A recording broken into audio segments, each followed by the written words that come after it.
Welcome to Let Me Fix This. Enjoy the video. In this video, I will explain how to use Mailchimp for email marketing. First, you will set up your audience.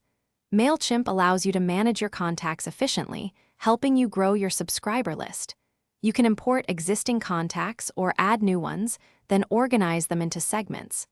This ensures your messages reach the right people, making your marketing efforts much more effective from the very beginning. It's a crucial first step. Next, let's craft your email campaigns. Mailchimp offers a wide selection of pre-designed templates, or you can build one from scratch using the intuitive drag-and-drop editor. This makes designing professional-looking emails simple and quick. Remember to personalize your messages with merge tags, like including a subscriber's first name, to create a more engaging and personal experience for your audience. Now, let's talk about automation. Mailchimp enables you to set up powerful automated customer journeys. For instance, you can create a welcome series that automatically sends 3 emails to new subscribers over 7 days.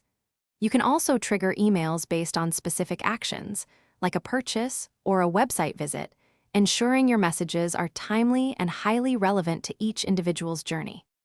Finally, it's essential to analyze your campaign performance. Mailchimp provides detailed reports showing key metrics such as open rates, click-through rates, and unsubscribes. By monitoring these insights, you can understand what resonates with your audience. Utilize a /B testing to compare different subject lines or content variations, helping you continuously optimize your strategies for better results and higher engagement. Thanks for watching. If you found this helpful, don't forget to like and subscribe.